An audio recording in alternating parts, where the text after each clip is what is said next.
Hello and welcome to Encore. Today we're talking movies, top of the bill. Director Marc Webb spins another comic book-inspired tale, but does the film live up to its name? The amazing Spider-Man 2. Plus, hard work, hard liquor and hard feelings in the Deep South. We take a look at the film Joe, which examines life in the backwoods of Texas. And bringing a terrifying true story to the big screen. French film 24 Days tells the harrowing tale of Ilan Halimi, who was kidnapped and tortured in 2006.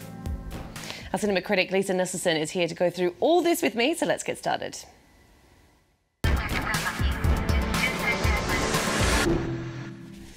Hi Lisa, great to have you with us as always. Hello Jane. We're going to start with some movie news I know many of you out there have been eagerly awaiting. After months of feverish speculation, Star Wars Episode 7 has announced its cast. Fans will be happy to know that stalwarts like Harrison Ford, Carrie Fisher and Mark Hamill will be reprising their roles and will join a team of fresh faces like Oscar Isaac, Adam Driver and Daisy Ridley. Lisa, how about you? Were you sitting on the edge of your seat waiting to find out this information? Not really. For me, it's fine if it stays in a galaxy far, far, far away. But director J.J. Abrams is a smart guy. I actually liked a lot what he did with Star Trek, and I'm slightly curious, like this much, to see how they incorporate the central trio of Han Solo, Luke Skywalker, and of course Princess Leia all these years later, since they're apparently going back to where they left off after the initial 3 films. And George Lucas, you'll recall, who created this incredibly lucrative franchise, sold it to Disney for $4 billion. Disney obviously thought that was a good investment, and so there's a lot of merchandising that they need to create an appetite for. And really, there are certain things that just federate people over culture. Soccer is one, Star Wars is another. Absolutely. I'm sure there's a lot of people who are going to be lining up to see that one. Well, talking of sequels, we're going to move on now to the second instalment of Marc Webb's comic book-inspired films, The Amazing Spider-Man 2. If you're going to put an adjective like that in the title, Lisa, you'd hope the film would live up to it. What did you think? You would. Well, the source material, as everyone knows, is a series of comic books created and scripted by Stan Lee and illustrated by Steve Ditko, and the movie feels like a comic book. As a grown-up with a timeline in my head, I'd say the most amazing thing about the allegedly amazing Spider-Man is that they've done this reboot so soon after the previous 3 Spider-Man films, which you'll recall starred Tobey Maguire as Peter Parker, the orphan teenager who can shoot incredibly strong web-like filaments from his wrists. Unless shady operatives have wiped your memory banks recently, I think everyone has a pretty good idea of what Spider-Man does, but let's take a look anyway. You know what it is I love about being Spider-Man? Everything. Heads up, watch out! It must be pretty cool, huh? To have the whole world see you like this. The amazing Spider-Man. This is bigger than you, Peter. You wanted to be the hero. Now you gotta pay the price.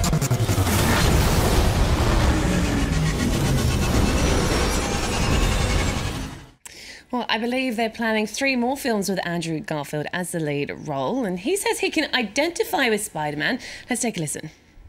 He was very skinny, and because he was imperfect, and because he was struggling with his life, just like me, and yet at the same time, he was protecting people like me. Skinny and struggling with life, just like him, but they are a bit different. What did you think of Andrew then in the lead role? Well, Garfield has turned in some very fine performances in some very serious movies using his native, natural British accent. When an actor like Sir Ian McKellen performs in the X-Men movies, his acting chops actually are a plus. But Garfield is pleasant enough, but I have this feeling that he's tamping down his talent in order to impersonate a chummy American teenager who ends up having to go to high school and protect New York from a steady supply of catastrophes and accidents and villains. And the film is frequently frenetic, and yet sometimes it drags in places. I don't think it needs to be nearly as long as it is. That said, the director came to Paris and had this to say about his strong personal vision of how to connect audiences with the character of Peter Parker. Let's listen.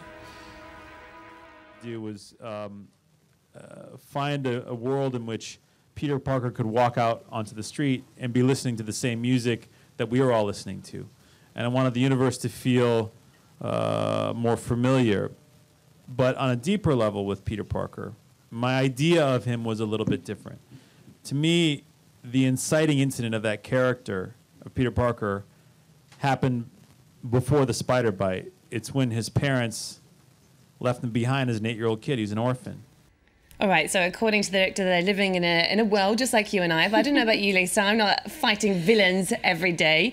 But every superhero does need a baddie. Jamie Foxx plays the bad guy in this film, but he's a reluctant villain, you could say. Reluctant indeed. You can say that again. He's a really nice, accommodating, lonely guy, but everybody takes him for granted. He's angry, understandably, because he gets treated like he's invisible and has no feelings. But when he ends up way too close to some vicious electric eels in an accident at work, his anger takes physical form, and I noticed he also lost the gap in his teeth. That's handy. As is the pattern in comics, the whole city is threatened. Spider-Man has to save the day.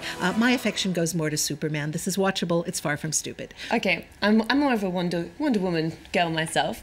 We're moving on from an overblown, mega-budget, special effects-laden comic book view of American life to a hyper-realistic take on life in the backwoods of Texas. Brings us to the film Joe. Nicolas Cage stars in the title role. Lisa, what's the film about? Oh, I'd say it's about hard work, hard liquor, and hard feelings in the deep, deep South. Cage oversees a crew of laborers whose job is to deliberately poison trees so that they'll be easier to clear off the land. Their work is with poison, and there are lots of poisonous human elements also floating around the story. Joe has done prison time, and he gets harassed on a regular basis by a local law officer. Joe has gotten into altercations in bars, and there's a guy stalking him, somebody he fought, and his closest friend is his dog, until he meets 15-year-old Gary, played by incredibly gifted Ty Sheridan, who you may have seen in Mud or Tree of Life. Young Gary could use a surrogate father, since his biological father, Wade, is a very, very nasty drunk. Right, and I believe that the biological father is actually played by a non-professional. Yes, that's incredibly. This is a non-professional actor, truly, truly evil, and he steals the show. His name was Gary Poulter, and he died soon after filming. He radiates anger and malevolence, and he does not need special effects in order to register those emotions. Let's watch. I don't know who I am, but I know what keeps me alive. Hey, mister. Yeah? Me and my daddy just got into town. I was wondering if you'd give us a job. I pay a day's pay for a day's work. And if we work till dinner and get rained out, I pay for the whole day. Does that sound fair enough? Yes, sir. I'm Joe.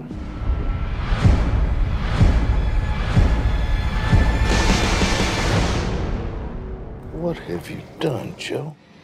Lisa, this really doesn't look like a pleasant place to be, does it? No, personally, as an urban intellectual, I don't think I'd last 5 minutes if I was teleported in there, but it is a fine portrait of a man trying to stay out of trouble, although trouble is everywhere he turns. I'm with you. I'm not sure I would survive either. Well, Joe is fiction, but our next film is based on a terrifying true story. French director Alexandre Acardy has brought the fate of Ilan Halimi to the big screen in 24 days. It would be impossible to sugarcoat, nor would you want to, the horrific true story of what happened to 23-year-old Frenchman Ilan Halimi just 8 years ago in 2006. A multiracial gang of conscience-impaired French youngsters kidnapped him in Paris and tortured him for 3 weeks for ransom, ostensibly on the theory that all Jews are rich. And the police did catch the culprits, but not in time. Well, no, at one point there were 400 police trying to find out who had abducted Halimi and where they were keeping him. The leader of the so-called gang of barbarians, a certain Fofana, slipped through their fingers more than once. It's heartbreaking, edge-of-your-seat stuff. It really is a horrific tale. And the police treated the situation strictly as a kidnapping for money and failed to see the overtly anti-Semitic implications, though, didn't they? That's right, unfortunately. The film is meticulously researched. It's based on the book by Ilan Halimi's mother, played in the film by Zabu Brightman, who you'll see on the poster. And the film settles that question about anti-Semitism once and for all. Some dolts wondered whether the motivation could possibly be hatred of Jews. There's no doubt, because the logic is there for all to see. Right, well, my French colleague Louise Dupont actually interviewed the director Alexandre Acardy, who explained why Ilan's mother gave him the rights to her book. There's a beautiful phrase in her book. She says, "I want Ilan's death to serve as a wake-up call." So it was with this frame of mind that she wanted to make a film out of the story. Because cinema has the ability to shed light on this, how should I say, unbelievable kidnapping to a greater number of people.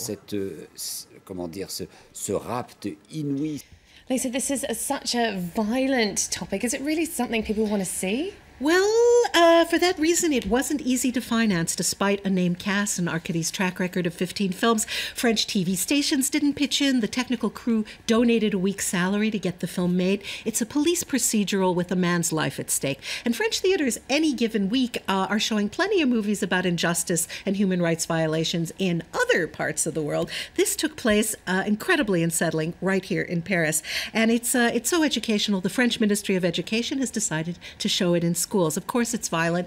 It should be violent. It should be hard to watch. And although most of the physical violence is off screen, they get the idea across. What was done to this one young man is unspeakable. And personally, I'm glad there's a movie to honor his memory. Right. So a harrowing tale, but one that people should see.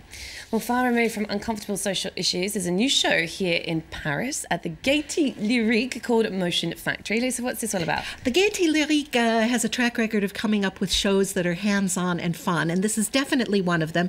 It's educational in the best possible way because they've invited 18 animators to give visitors a peek at how they go about crafting their animated creations. And can be argued as well that French pioneers actually invented animation and special effects. That's an argument I'm always up for. Émile Cohl, for example, animated distinctive stick figures as early as 1907. We see some of them there, and I still get a kick out of them. And Georges Méliès, who was a character in Martin Scorsese's Hugo, he discovered an important classic of trick photography entirely by accident. He was filming near the Paris Opera, and his camera jammed, and so he had to stop it for about a minute, left it on the tripod where it was. When he developed the film, he saw that a bus had turned into a hearse, because in that minute, a hearse had taken the place of where the bus was standing, and that's an effect that we use to this day. You have until August 10th to discover how all sorts of animation techniques work, and it's one thing to direct actors, but it's another thing to breathe life into inanimate objects. Fascinating. All right, well, we're going to leave you now with a taster of what's in the Motion Factory exhibit. Thanks to you, Lisa, as always, for coming in and sharing your cinematic knowledge. Thanks to you also for tuning in. Don't forget, you can get more movie and culture news on our website. Enjoy and see you soon.